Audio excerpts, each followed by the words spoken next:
किसी भी कलाकार, चाहे वो बॉलीवुड का कलाकार है, सिनेमा जगत का, शास्त्रीय संगीत का या कहीं का भी, ये आप एक्लेम नहीं कर सकते कि आपने उसकी जीवनी या उसकी बायोग्राफी को परफेक्ट रख दिया है, लिख दिया है। आप ये नहीं कह सकते कि जो यतीन्द्र मिश्र ने लता जी के बारे में परोसा है, जो किसी और ने किसी के बारे में परोसा है, वो अपने में मुकम्मल मामला है। जब मैंने लता जी पे काम किया था तो हिंदी के बड़े दिग्गज लोगों ने मुझे फोन करके मुझ पे तंज कसा था कि तुम्हारा दिमाग खराब हो गया है, लता मंगेशकर पे लिखने चले हो।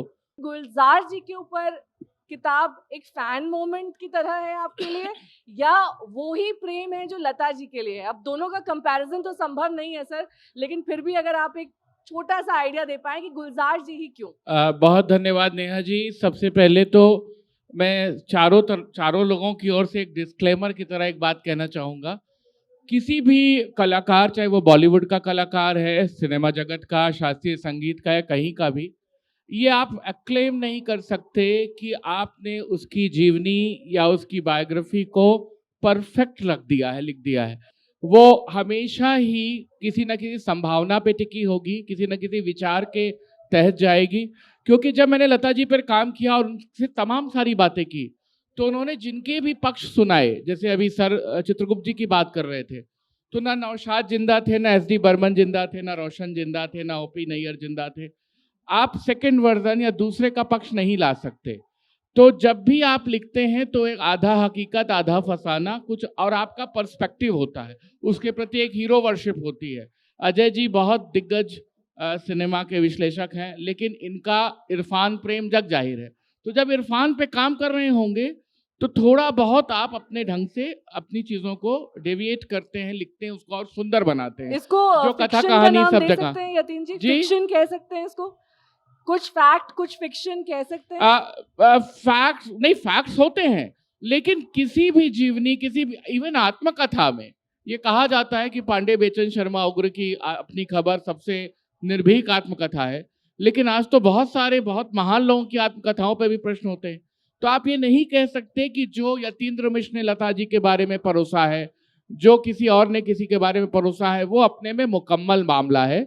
वो रचनाकार का, उनके साथ उनके संबंधों का एक मामला, एक पक्ष हो सकता है जिसमें तमाम बातें हो सकती हैं।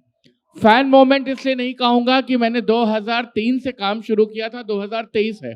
20 साल किसी किताब को एक आदमी लगाए। फैन मोमेंट तो ये होता कि आज आपने फिल्म देखी, कल आपने जाकर सोशल मीडिया में 100 शब्द का कोई पोस्ट लिख दिया, आपने ट्वीट कर दिया, आपने इंस्टा स्टोरी रील बना दी।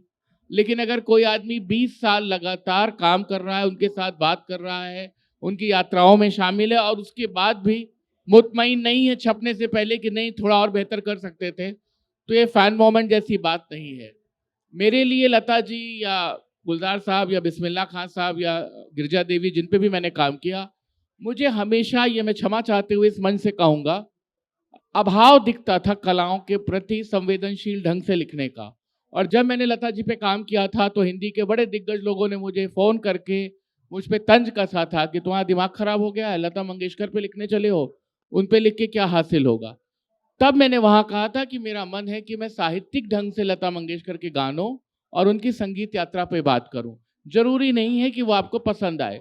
मुझे जो गाने बहुत अच्छे लगते हैं, मुझे जो उनका एक पूरा दौर समझ में आता है 50s 60s का, उस पर बात नहीं होती। सिर्फ ट्रिविया लेखन होता है, नेम ड्रॉपिंग होती है, बकवास बातें साझा की जाती हैं। और मैं क्षमा चाहते हुए कहूँगा, मेरी किताब से लेकर सबकी किताब से 50% तो ट्रिविया रिड्यूस कर दीजिए, वो सब कहीं कहीं घूमता रहता है। उसकी सैंक्टिटी संदिग्ध है जब तक कि कलाकार ने खुद नहीं बताई।